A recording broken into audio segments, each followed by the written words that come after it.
Welcome to English as a Second Language podcast, number 5, Getting Dressed and Ready for Work.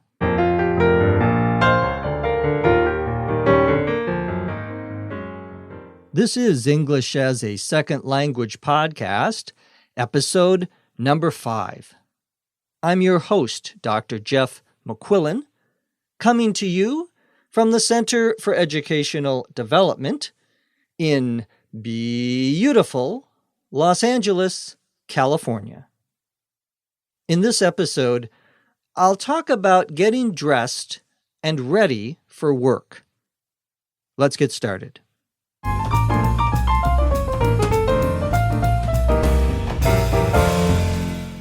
I go back into my bedroom and open my closet door. I have about 30 dress shirts, 10 pairs of pants, a half dozen ties, and some sweaters, suit jackets, and t-shirts. I pull out a clean pair of socks and underwear, and then decide which shirt I'm going to wear today. I'm terrible at color coordinating, so I usually bring my wife in at this point to help match my shirt and pants. I put on my belt with the silver buckle and polish my shoes. I put my cell phone and car keys in my front pocket and my wallet in the back one. I put on my glasses and check myself in the mirror to make sure I look okay, and then go into the home office to get my bag. I used to carry a more traditional briefcase, but now I just use my computer bag to hold my laptop and my papers. Now it's back into the kitchen to grab my thermos on the way out the door. I lock the door and then hurry to my car in the garage. I'm usually running late, and today is no exception.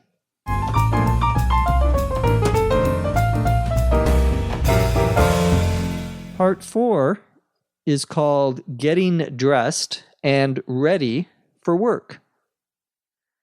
We begin by me going into the bedroom and opening up my closet door. To open up means here to open the door. A closet, C-L-O-S-E-T, is a place usually in your bedroom where you put clothes, you store your clothing. You can also have a closet in other parts of your house, and it's usually a place where you keep things, you store things. Well, I open up my closet door and I look at my dress shirts. My dress, D-R-E-S-S, shirts, 2 words, are the nice shirts, the shirts that I can wear to work. The opposite of a dress shirt would be a casual shirt, C-A-S-U-A-L. A dress shirt is a nice shirt, something that usually has a collar on it. A collar, C-O-L-L-A-R, is the top of the shirt, what goes around the neck. Well, I look at my dress shirts, and I look also at my pants, P-A-N-T-S. Pants are what you put on your legs. You can have different kinds of pants. Jeans is a type of pants. We might say dress pants for nice pants that you would wear to work. I also have ties. A tie, T-I-E, is a long, thin thing that goes around your neck that men usually often wear to work, and it comes in different colors, and that's your tie. A sweater, S-W-E-A-T-E-R, is something that keeps you warm. It's like a shirt that's very thick. You usually put a sweater over your shirt so that you can be warm. Suit jackets, S-U-I-T-J-A-C-K-E-T-S, 2 words, are jackets that you wear that are for a formal occasion. So if you are going to work, especially if you were going to an interview, you would wear a suit jacket.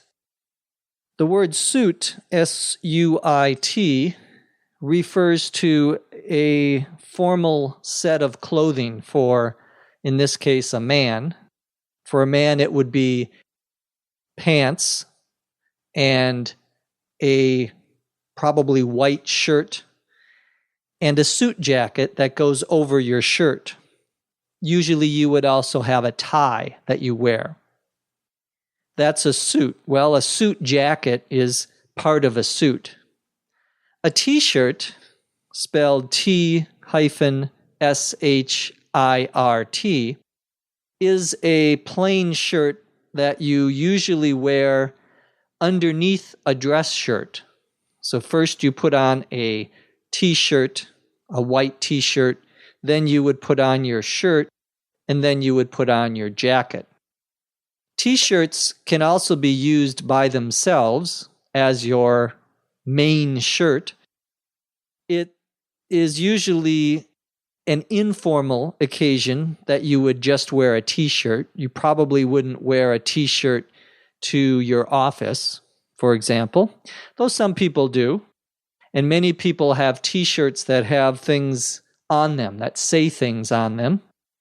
T-shirts usually do not have a collar like a dress shirt does.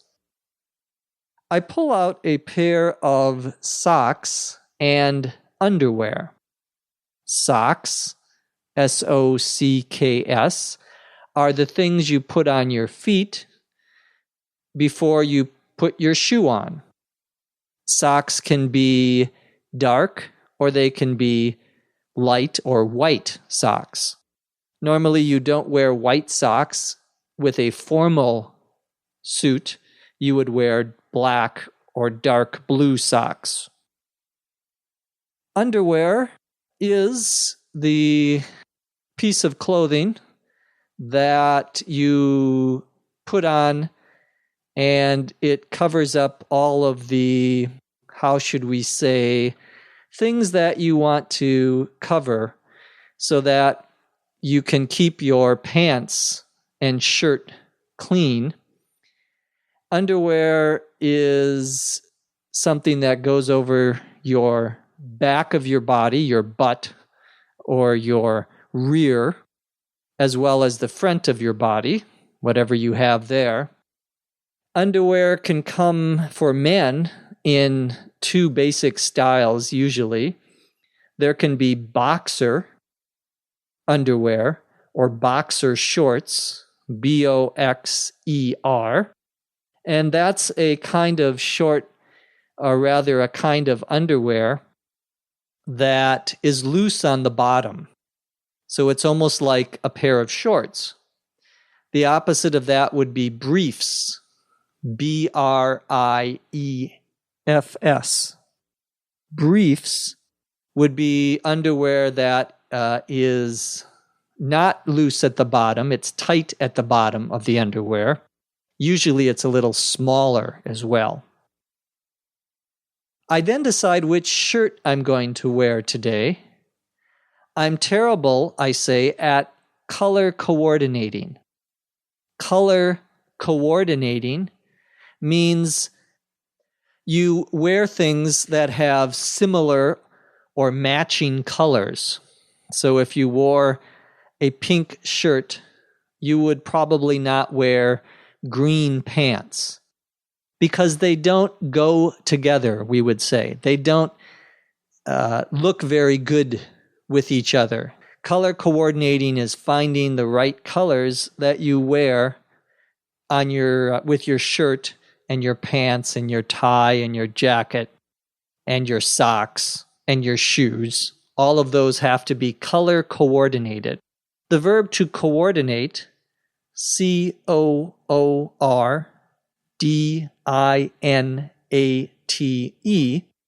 means to put two things together so that they work well together, in this case. Well, since I'm so terrible, I'm so bad at color coordinating, I usually bring in my wife.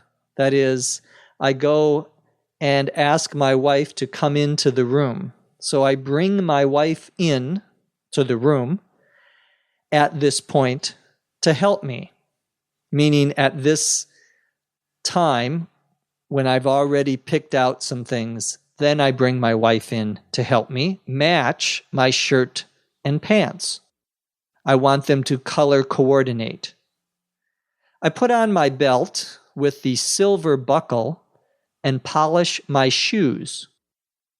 A belt, B-E-L-T, is what you use to keep your pants from falling down. A buckle is the piece of usually metal in the front that connects the belt so that it forms a circle around your body. I have a silver buckle that I put on with my belt. I also polish my shoes. To polish, P-O-L-I-S-H, means to clean and to make shiny, S-H-I-N-Y. When we say something is shiny, we mean that it's bright, it reflects light. So when you polish your shoes, you want them to be clean, but you also want them to look like they are bright. They are reflecting light. I polish my shoes and my head, so it's very shiny. I put my cell phone, my cellular or mobile phone, and my car keys in my front pocket. You have front pockets and you have back pockets in a pair of pants. So I put my keys and cell phone in the front pocket and my wallet in the back pocket. My wallet, W-A-L-L-E-T, is where I put my money and my credit cards and my driver's license. All of those things go in my wallet. I put on my glasses because I cannot see without my glasses very well, and I check myself in the mirror. To check yourself means to look at yourself, usually in a mirror, and you can see how you look. I usually look pretty ugly. I check myself in the mirror, and then I go into my home office or my office in my house and get my bag. I used to carry a more traditional briefcase. A briefcase, B-R-I-E-F-C-A-S-E, all one word, is not something that you put your underwear in, your briefs. A briefcase means the thing that you carry papers in when you are going from your home to your office. Usually a briefcase is square and it usually has hard sides on it. Many times it has a lock on the top. That's a briefcase. A lot of people nowadays do not use a briefcase. They use a computer bag, a bag that they can put their computer and other information in, including their papers. Well, I put my things into my computer bag. Then I go back into the kitchen to grab my thermos, to get or take my thermos with my coffee in it, on the way out the door. The expression on the way out means that you are about to leave or you are leaving your house in this case. Somebody may call you on the phone and you are getting ready to go to dinner. You could say, I can't talk right now. I'm on my way out the door. Means I'm just getting ready to leave. Well, before I leave, before I'm going out the door, I grab my thermos. I lock the door to my house, and then I hurry to my car in the garage. The garage, Garage, is the place where you keep your car. I'm usually running late, and today is no exception. When you are running late, you are behind your schedule. You're behind the time that you want to be somewhere. To run late means the same as to be late or to be tardy. Tardy.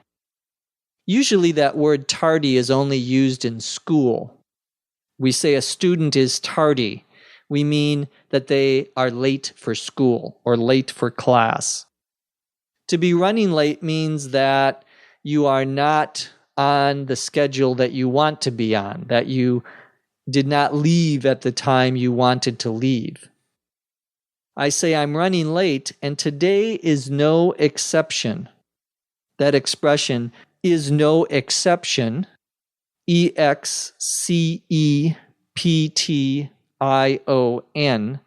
means that today is the same as every other day. It is not different.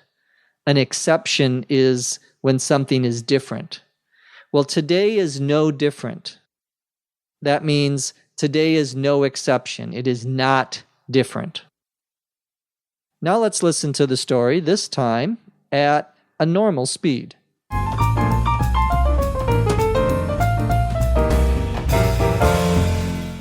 I go back into my bedroom and open up my closet door. I have about 30 dress shirts, 10 pairs of pants, a half dozen ties, and some sweaters, suit jackets, and t-shirts. I pull out a clean pair of socks and underwear, then decide which shirt I'm going to wear today. I'm terrible at color coordinating, so I usually bring my wife in at this point to help match my shirt and pants. I put on my belt with the silver buckle and polish my shoes. I put my cell phone and car keys in my front pocket and my wallet in the back one. I put on my glasses and check myself in the mirror to make sure I look okay, and then go into the home office to get my bag. I used to carry a more traditional briefcase, but now I just use my computer bag to hold my laptop and my papers. Now it's back into the kitchen to grab my thermos on the way out the door. I lock the door and then hurry to my car in the garage. I'm usually running late, and today is no exception.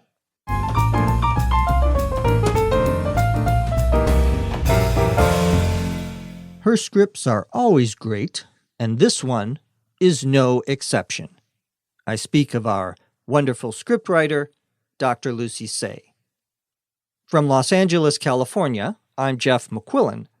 Thank you for listening. Come back and listen to us again right here on ESL Podcast. English as a Second Language podcast is written and produced by Dr. Lucy Say, hosted by Dr. Jeff McQuillan.